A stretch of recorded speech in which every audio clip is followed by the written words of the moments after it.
Vimos durante 4 anos o ministro da Economia, o presidente e seus aliados repetirem inúmeras vezes que o Brasil estava bem, que a economia estava decolando, que a economia estava bombando. A economia está bombando.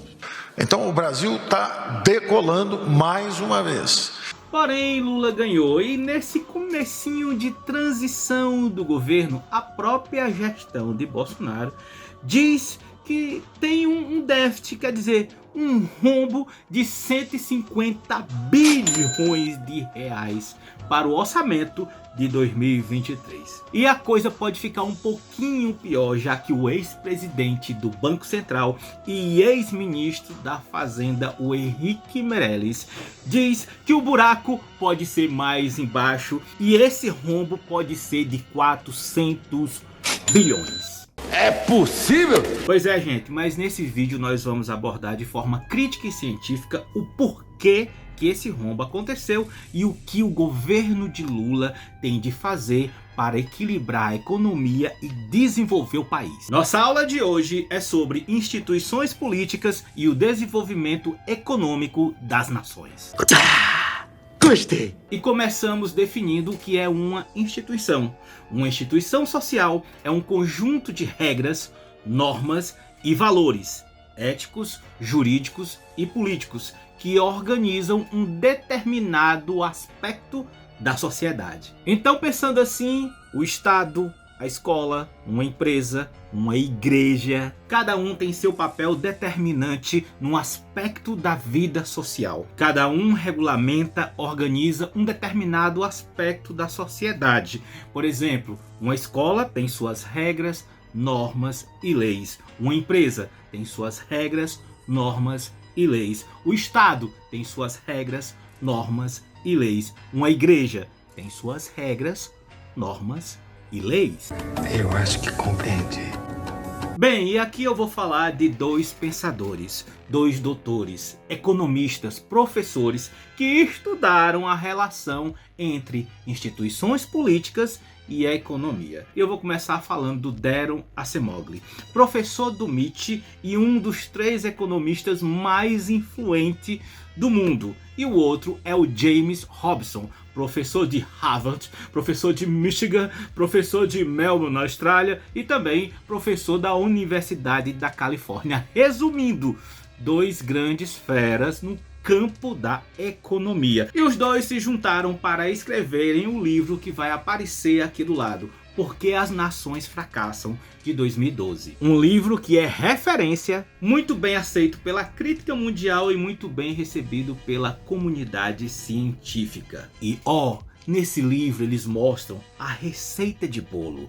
Eles mostram quais foram as instituições políticas que os países ricos, desenvolvidos, prósperos, adotaram para crescer economicamente. E olhe, eles não escreveram esse livro se baseando por informações da Fanface ou muito menos da Unisap.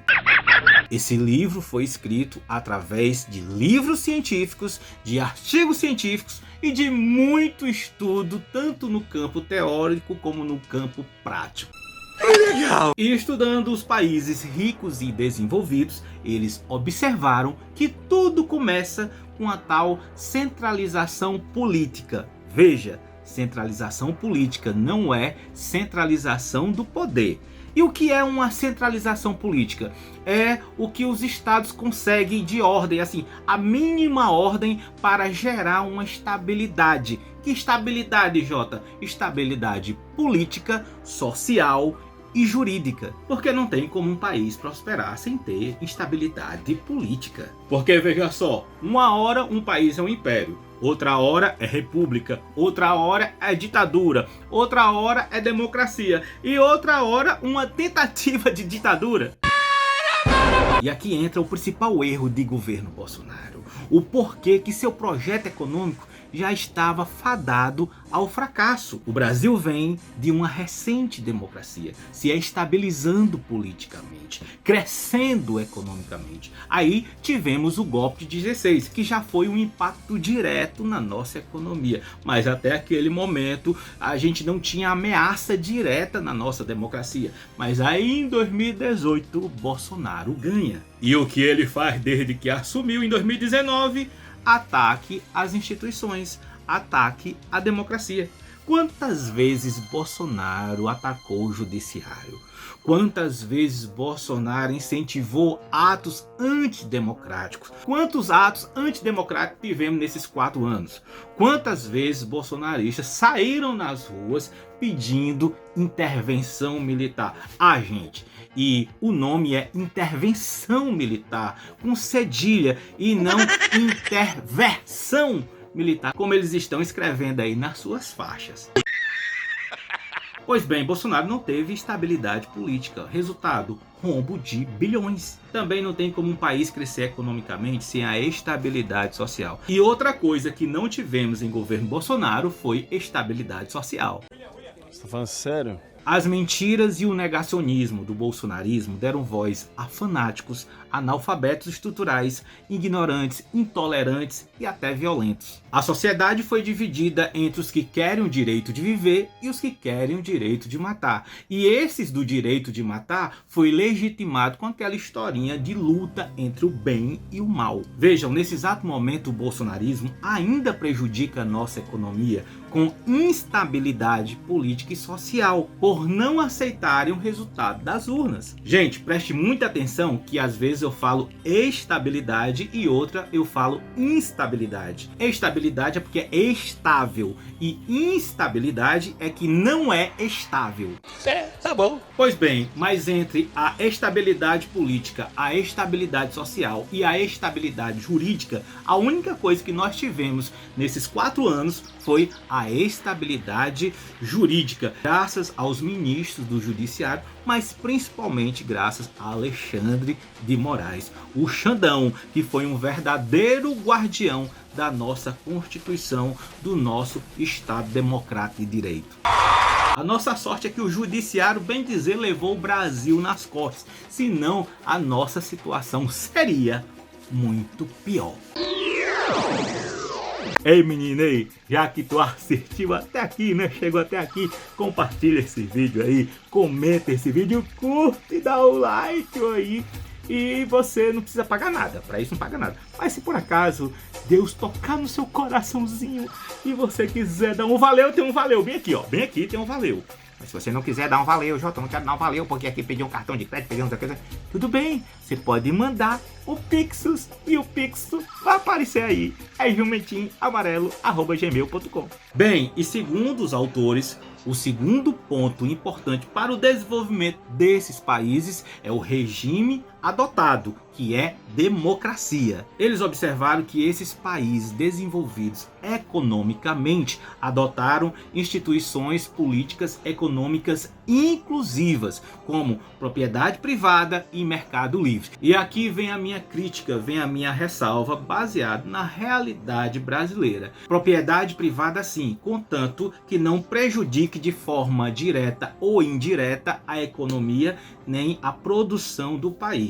Uma coisa é você ter sua casa, é você ter seu carro, é você ter sua casa de praia, é você ter seu apartamento. Outra coisa é você ser um cantor sertanejo, comprar milhares de hectares de terra apenas para ficar passeando de jet ski, andando de helicóptero e não produzir porcaria nenhuma nessas terras. Porque nesse caso sim, eu sou a favor da intervenção do Estado comprar essas terras e botar gente lá para produzir. E outra é o mercado livre regulamentado com leis que protejam o consumidor, o micro e o médio empresário do monopólio das grandes corporações e do mercado financeiro, porque não dá para comparar os descontos de um cara que tem uma farmácia no bairro, numa comunidade, com os descontos que dá a Pague Menos, por exemplo, porque elas compram de muito, a quantidade é muito maior, então dá para ela ter um desconto muito maior. Então, para esse micro e médio empresário, a gente precisa de incentivo fiscal. Que ótimo! Tá, mas os autores falam que importante para o desenvolvimento econômico é que o regime seja uma democracia, onde a sociedade tem maior participação nas decisões tomadas pelo Estado. E assim as pessoas se sentem assim mais livres, mais seguras para investir o seu capital na economia, nos modos de produção, em tecnologia. Segundo Deron e James, é numa democracia que, a longo prazo, o país terá um desenvolvimento econômico. Ah, agora eu entendi! Por outro lado, se o país for controlado por um ditador ou por um pequeno grupo, seja ele de militares ou religiosos, nós vamos ter uma instituição extravista, quer dizer, extrai a riqueza do povo para entregar para as elites que comandam o Estado. É isso aí! Pensando assim, né, gente, existe um bocado de igrejas neopeteca por aí que são exemplos natos de instituição extravista. Tira dinheiro dos fiéis e dá para a elite religiosa. Eu vim aqui porque Deus tem Então, para Deron e James, os países comandados por ditadores podem até ter um crescimento econômico, mas isso só vale a curto prazo, porque a longo prazo essas economias vão ter instabilidade e estagnação. E nós tivemos a experiência no regime militar com o milagre econômico, que o Brasil viveu só entre 68 e 73, foi bem rapidinho. Foi em regime de ditador. E aí, mas claro que eles não pegaram o Brasil como exemplo, né? Eles pegaram a ex-união das repúblicas soviéticas e começaram lá com desenvolvimento, assim, junto com os Estados Unidos, se desenvolvendo tecnologicamente e tal. Teve até a Guerra Fria, né? E os Estados Unidos de um lado com capitalismo e a União Soviética do outro lado com socialismo. Mas como ficou na mão de um ditador, numa instituição considerada extravista, precisou se desenvolver e investir em tecnologia e não conseguiu.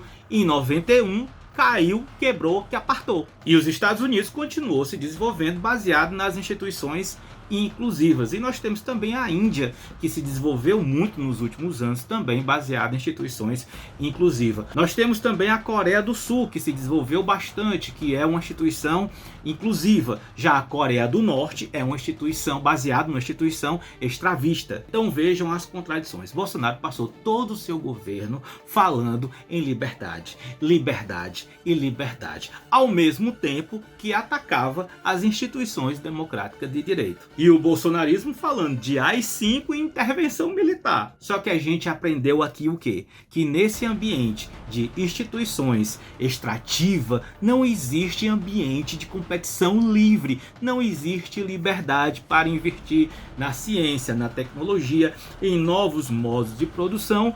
Logo, não vai garantir, não vai existir desenvolvimento econômico. Então, seguindo os estudos de Deron e James, não tinha como a economia de governo Bolsonaro decolar, bombar. E aí agora na transição a verdade apareceu. Rombo de bilhões deixado para Lula assumir. Então, depois de tudo que a gente analisou aqui do livro, o que o Brasil precisa fazer para voltar a crescer economicamente? Estabilidade política, social e jurídica. E aqui vai um conselho. Para isso, Lula, o Congresso e o Judiciário precisa parar o bolsonarismo. Tolerância zero para crimes cometidos por eles. É preciso criar um projeto de lei para proteger a democracia e a sociedade das mentiras, da desinformação. Gente, mentir, difamar, caluniar não é liberdade de expressão. Olha, a gente precisa de leis para que legislador que fizer apologia a regimes totalitários ou ataques à nossa democracia devem ser caçados e se tornar inelegíveis. Para a gente crescer novamente, tem que deixar de ser legal, tem que deixar de ser bonzinho. É declarar guerra contra o fanatismo, a ignorância e a tirania.